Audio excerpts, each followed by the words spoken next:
A very good evening and welcome to the news tonight, where we get you the day's top stories from India and across the world. I'm Tracy Shilchi. In the next 30 minutes, I'll be getting you all of that. But first, the headlines. Decks cleared for Mehbooba Mufti to be the first woman Chief Minister of Jammu and Kashmir. BJP's Nirmal Singh to be the Deputy Chief Minister.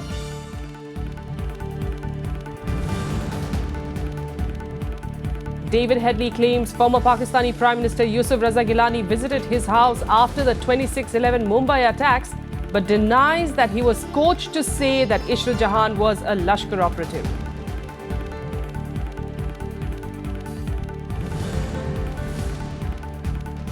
Congress and DMK failed to decide on seat-sharing formula for polls in Tamil Nadu. Parties now decide on election strategy.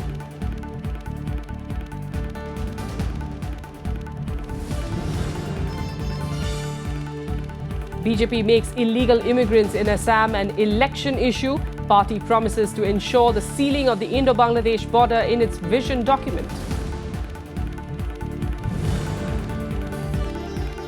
And Belgian police arrest 7 people in raids across Brussels, while in France, a suspect plotting an attack is arrested near Paris.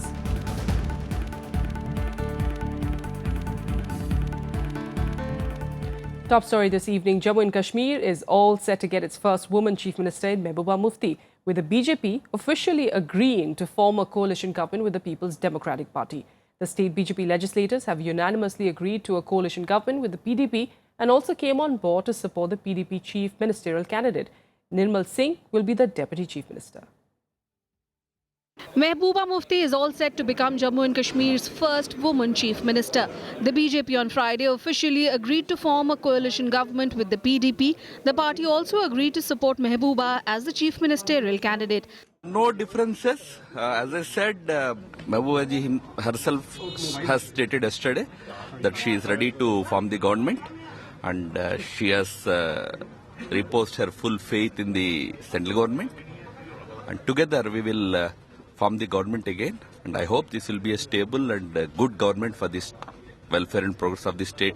Legislature party of the PDP today unanimously elected Ms. Mehbooba Mufti as the leader of the legislature party and nominated her as the candidate for the Chief Minister's position. The BJP has elected Nirmal Singh as its leader in the assembly and nominated him for the Deputy Chief Minister's post in the new PDP-BJP government. Singh was the Deputy CM in the Mufti Muhammad Saeed-led government as well. No, there has never been a breakdown in the coalition between the BJP and the PDP, and therefore I think this is just a continuation of the process we started about a year back. All the differences have been ironed out between the two political parties, if there had been certain... No, to be precise, there were no differences, but certainly when you are in a coalition, you have to accommodate each other's priorities and each other's preferences, and that is precisely what we do in a healthy coalition, and I'm sure this is going to augur well for the state of Jammu. The agreement between the two parties has ended months of uncertainty for the state. Jammu and Kashmir has been under governor's rule since January 9th, following the death of former CM Mufti Muhammad Saeed. Bureau Report, Rajya Sabha TV. Meanwhile, in other news, David Coleman Headley has revealed that he had developed hatred towards India and Indians since childhood, so much so that he wanted to cause maximum damage to them. During his cross-examination via video conferencing from the US, Headley maintained that he also had arranged a fundraising program for the Shiv Sena in the US. On day 3rd of his cross-examination, Pakistani-American terrorist David Headley told a Mumbai court that he hated India since he was a child, after his school in Pakistan was destroyed in a bomb attack in the 1971 war. He said he wanted to inflict maximum damage on India and Indians because the people who worked at his school had died. वो अपने school के ज़माने से ही हिंदुस्तान और हिंदुस्तानियों से नफरत करता है। उसका ये कहना है कि उसके स्कूल के ज़माने में 1971 में उसके स्कूल पर इंडियन एयरक्राफ्ट से कोई बॉम्ब गिराया गया था, जिसमें कैजुअल्टीज हुई थी, डैमेजेस हुए थे। Headley also denied allegations that he was tutored by Indian investigators to name Ishrat Jahan as a militant. David Headley categorically denied that the name of Ishrat Jahan was not introduced by him at the instance of the NIA, but he also made it very clear that in the trial against Dr. Rana in USA, he did not disclose this fact because he was not categorically asked by the American prosecuting agency. In another big revelation, Headley told the court that he had arranged a fundraising program for the Shiv Sena in the US and had disclosed this to the LET. He revealed that he had planned to invite the then party supremo Bal Thackeray to the event. David Headley ने कोई नया खुलासा नहीं किया है। शिवसेना प्रमुख बाला साहब ठाकरे जी हमेशा पाकिस्तान के टेररिस्ट ग्रुप्स के हिट लिस्ट पे रहे हैं। उसकी बात को क्यों मान रहे हो? वो जो कह रहा है कि उससे प्राइम मिनिस्टर मिला था, मैं उसकी बात को नहीं यकीन करता। वो कहता है कि पहले उसने कहा कि इशरत जहां के बारे में बोला था, वो बदल गया, तो अपराधी गवाह हो गया इस देश का। They are doing something for a cause. They don't realize that they are an imploding nation and that they are causing the maximum damage to themselves. But these specific questions which I asked deserve to be answered, but I am confident that we will receive only silence as the answer. David Coleman Headley, who turned approver in the 2611 attack case, is being cross-examined by the lawyer of Abu Jundal, another alleged key plotter of the 2008 terror attacks. During the course of his cross-examination, Headley told the court that in December 2008, the then Pakistan Prime Minister Yusuf Raza Gilani visited his house when his father died. Bureau Report, Rajya Sabha TV. And now it's time for all our assembly elections related news in our special segment, Verdict 2016.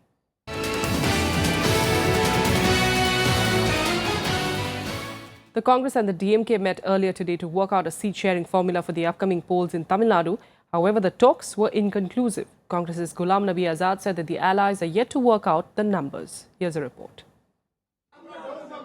Senior Congress leaders Ghulam Nabi Azad, Mukul Wasnik and Tamil Nadu Congress Committee President EVKS Elangovan held seat-sharing talks with DMK Chief M. Karunanidhi in Chennai on Friday. After the meeting, which was held at Karunanidhi's Gopalapuram residence, Azad told reporters that the leaders of both parties had discussed poll strategy. That our basic purpose was to discuss the election strategy and also to find as how many other groups are joining and how many have already joined. This was not the final meeting in which we could decide the number. According to reports, Congress asked for 63 seats while the DMK was prepared to offer 30 to 40 seats. In the 2011 Assembly election, Congress contested 63 seats in alliance with the DMK and won only 5. Senior DMK leaders M.K. Stalin, Kannimudi, Durai Murugan and E.V. Velu were present during the talks, which lasted for more than an hour. Stalin said that the seat-sharing talks with the Congress progressed smoothly but refused to reveal details of seats requested by the Congress and offered by the DMK. Congress கட்சியின் சார்பில்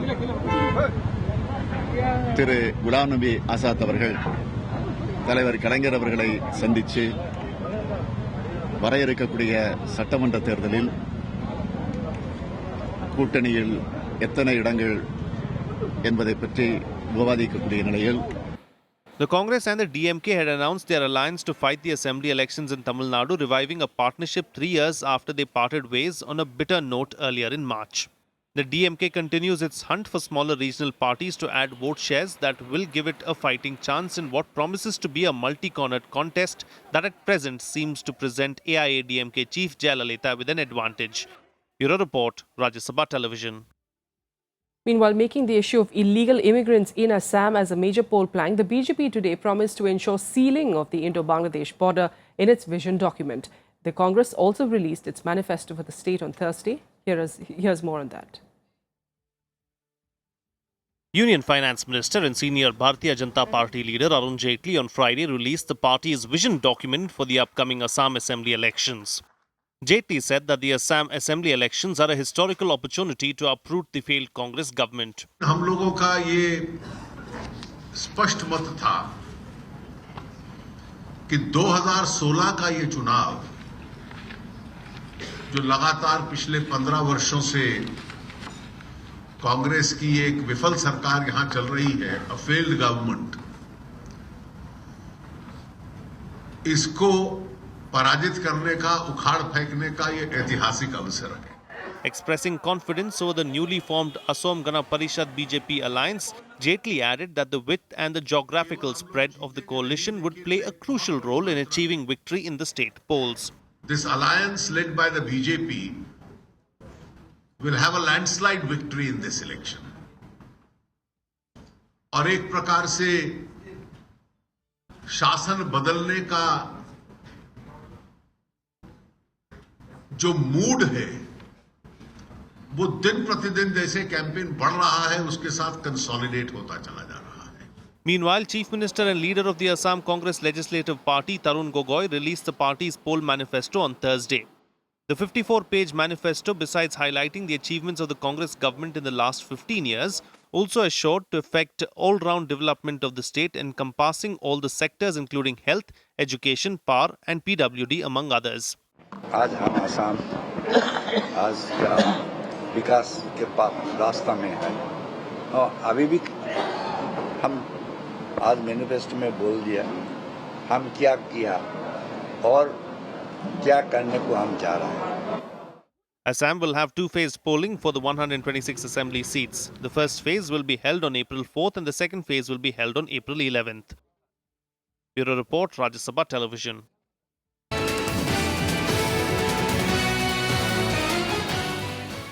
Hundreds of workers of the Bharatiya Janata Yuva Morcha held protest rallies in Chandigarh and Patna against Congress MP Shashi Tharoor. Protesters criticized him for his attempts to compare JNU Students' Union President Kanhaiya Kumar to freedom fighter Bhagat Singh. The furor over Shashi Tharoor's remark, comparing JNU Students' Union President Kanhaiya Kumar to Bhagat Singh, refuses to die down. Scores of protesters took to the streets of Chandigarh and Patna, condemning the Congress MP's statement.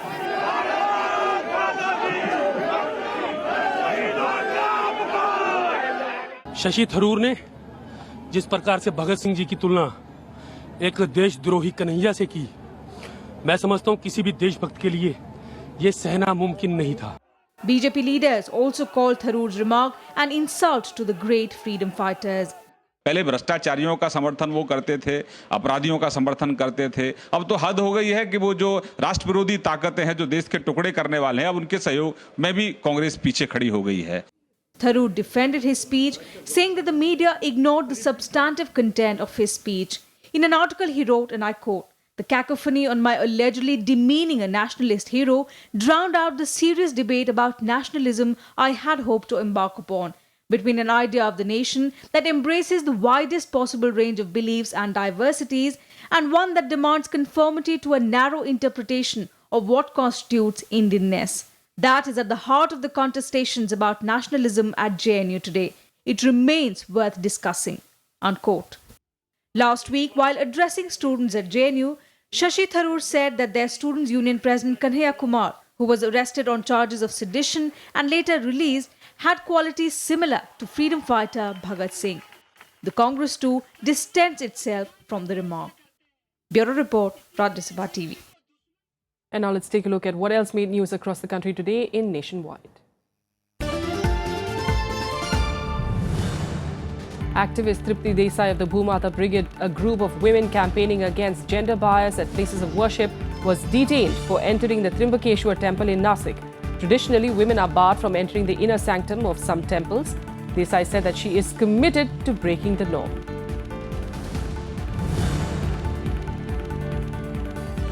Delhi police today arrested 9 people, including a woman and 4 juveniles, accused of beating a dentist to death with iron rods, bats and sticks in Vikaspuri area last night.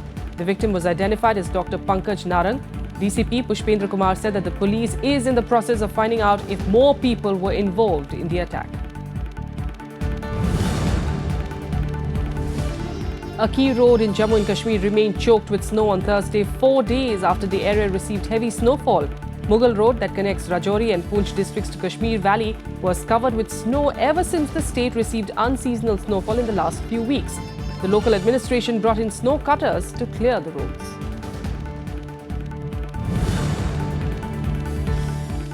Tamil Nadu CM J. Jayalalitha has written to Prime Minister Narendra Modi stating that the centre had failed to take steps to restore the fishing rights of Tamil Nadu fishermen. The letter released by government states that despite repeated letters, The fishermen are being detained by the Sri Lankan Navy.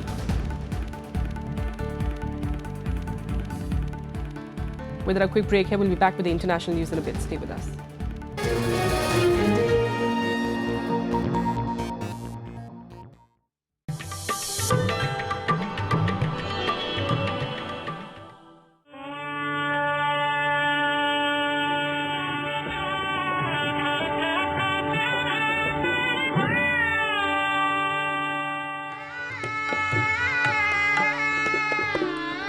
Ustad Bismillah Khan, the legendary maestro who brought Shehnai to the center stage of Indian classical music in 1937.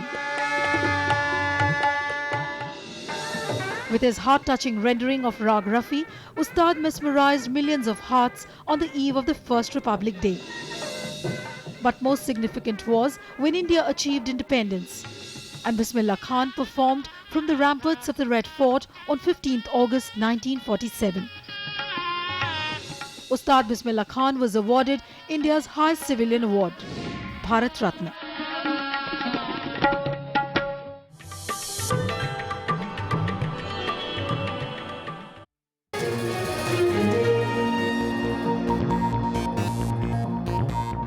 Welcome back. Let's get you all the international news now. In 3 days after the Brussels bombings, French authorities today arrested a man suspected of plotting an attack that was in an advanced stage of planning in Paris. Meanwhile, with 2 of the Brussels bombers still on the loose, Europe is combating fears of yet another wave of terror. On Friday, police launched a series of raids across Brussels overnight, detaining at least 6 people. Belgian police early on Friday arrested 7 people in raids across Brussels. 6 came from the neighborhoods of Schaerbeek in the north and Jette in the west. A 7th man was arrested in the forest borough of Brussels early on Friday. Oui, en fait, moi, je viens de l'école et j'ai trouvé tout le quartier était bouclé. Je n'ai pas pu rentrer chez moi. Je demandais, ils m'ont dit qu'il y a la police qui devrait faire des travaux ici. Je ne sais pas ce qui se passe exactement. Mais j'habite tout près, numéro 14, après numéro 14 et numéro 20. Separately, in France, a suspect who was plotting an attack was arrested near Paris. Residents said they heard explosions during the police raids, but the cause was unclear. Reports said that the suspected militant was in an advanced stage of a plot, adding that no connection has been made to either the Brussels or the Paris attacks. Meanwhile, the hunt continues for the airport suspect dressed in white, whose identity remains unknown. In the times after these events happen, all of a sudden there's security everywhere and everybody's on alert, and it seems almost like a safer time. Does that sound strange? But so I don't feel worried about her. I feel like she's going to be safe throughout Europe. I think everyone's going to be on high alert. I think it's when the guard is let down a little bit, that's when opportunity is there for people who want to hurt other people. The third suspected airport attacker has not been yet identified and is on the run. Unconfirmed reports say another of the Brussels airport attackers was the wanted jihadist Najim Lashroui, whose DNA was found in explosives linked to the attacks in Paris. Belgian public broadcaster VRT said investigators believed that Paris attack suspect Salah Abdesalam, who was arrested last Friday, probably planned a similar shooting and suicide bomb attack in Brussels. Abdesalam was arrested 4 days before the attacks in Brussels. The Brussels bombings are linked to last November's Paris attacks. Islamic State suicide bombers hit the airport and a metro train on Tuesday. Bureau Report, Rajya Sabha TV. Meanwhile, Iranian President Hassan Rouhani is in Islamabad on a 2-day official visit. This will be Rouhani's first visit to Pakistan as the President of Iran. Prime Minister Nawaz Sharif warmly welcomed the Iranian President at the airport. Rouhani is accompanied by a high-level delegation comprising ministers, senior officials and businessmen. During his stay in Islamabad, Rouhani will hold meetings with his Pakistani counterpart Mamnoon Hussain and Prime Minister Nawaz Sharif. The leadership will exchange views on strengthening bilateral ties, particularly after lifting of sanctions on Iran that has opened new avenues for enhancing economic interaction. The two sides are also expected to discuss a pipeline project for transporting Iranian natural gas to Pakistan. President Rouhani is the part of regular high-level exchanges between the two countries. The visit is taking place after removal of sanctions against Iran. This provides an opportunity to further strengthen economic relations and cooperation in the field of energy as well as connectivity. The The leadership will exchange views on the whole range of bilateral relations and all regional and international issues of mutual interest and concern.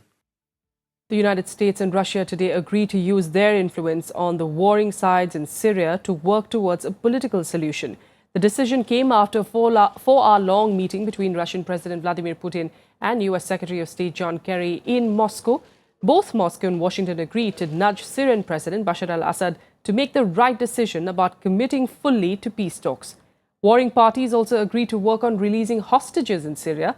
Both leaders also endorsed a new constitution for Syria, renewed talks for a political solution, and the end use of incriminate weapons. I believe Russia is fully engaged in this effort, and all of us are going to try to get President Assad to make the right decision in these next days to engage in a political process that results in a genuine transition and in peace for Syria. Политический процесс должен завершиться договоренностью самих сирийцев о том, каким они хотят видеть свою страну. И в качестве ближайшей задачи мы условились добиваться скорейшего начала прямых переговоров. And now let's take you through some more international news events in Global Buzz. North Korea's state media has released photographs of its leader Kim Jong-un inspecting military drills. The drills include a simulated attack on South Korea's presidential and government offices. North Korea has also presented another American detainee. A press release stated that the U.S. citizen had committed unspecified espionage acts that attempted to undermine North Korea's leadership.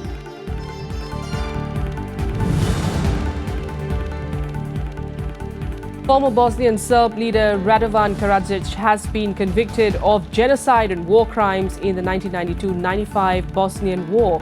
He has been sentenced to 40 years in jail. The UN judges found him guilty of 10 of 11 charges over the 1995 massacre. He, however, denies all charges, saying that any atrocities committed were the actions of rogue individuals, not the forces under his command. 3 Turkish police officers were killed in a car bomb attack by Kurdish militant group PKK. The attack, which wounded 24 others, targeted a military police station, and clashes continued after the blast. The attack comes as Turkey's military carried out airstrikes on Kurdistan Workers' Party targets in northern Iraq and killed 26 militants.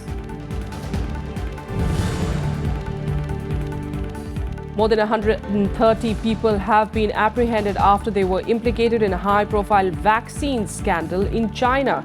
A large quantity of improperly stored or expired vaccines had allegedly been sold in more than 20 provincial-level regions since 2011.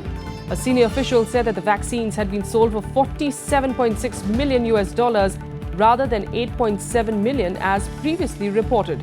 Investigators are still tracing the flow of the vaccines.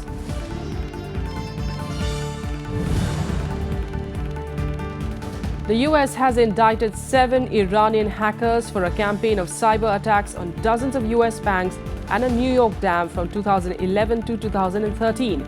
The indictment described the suspects as experienced computer hackers believed to have been working on behalf of the Iranian government.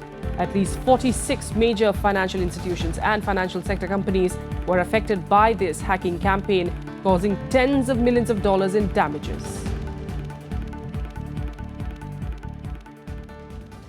And now let's change tracks. Getting all the latest from the ICC T20 World Cup. Australia today knocked Pakistan out of the World Cup with a convincing 21-run victory in Mohali.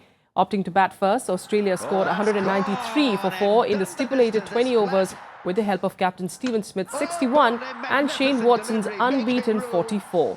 Pakistani batsmen faltered once again to end at 172 for 8. With this win, Australia has set up a virtual quarterfinal against host India, also to be played in Mohali this Sunday.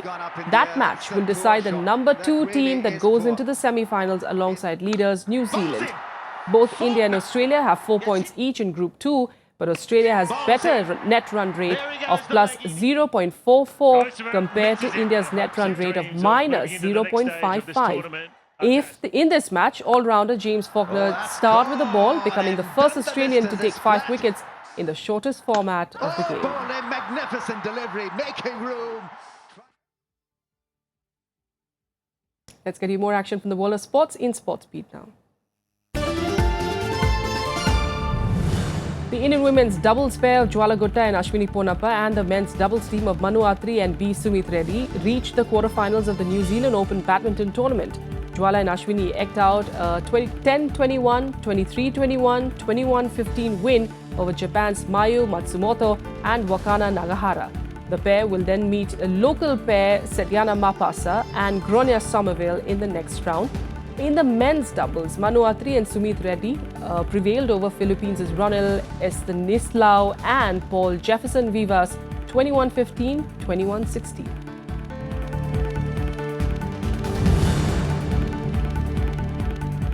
India suffered a comprehensive 0-4 loss at the hands of host Iran in their penultimate 2018 FIFA World Cup qualifier in Tehran. A brace of penalties from captain Haji Safi along with goals from Sardar Azmoon and Jahan Baksh completed the scoreline. India now remains at the bottom of the table with 3 points from their 7 matches so far.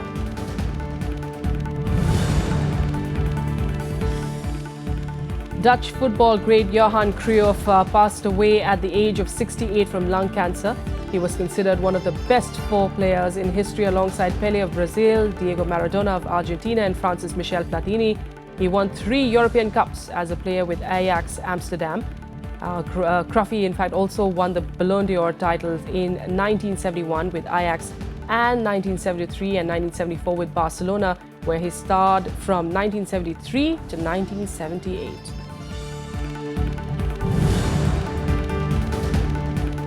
Former Sunderland footballer Adam Johnson has been sentenced to 6 years imprisonment for engaging in sexual activity with a minor under the age of 16. While being sentenced, Johnson was told that he had abused the position of trust and caused his victims severe psychological harm. Earlier, following his admission of guilt, Sunderland had terminated his contract. The Court of Arbitration for Sport, CAS, on Thursday announced that Russian race walker Sergei Kirdyapkin's 2012 London Olympics 50-kilometer walk gold medal will be stripped off over doping charges. The second-place walker, Australia's Jared Talent, will be awarded the gold medal now after the International Association of Athletics Federations appealed for Kirdyapkin's disqualification.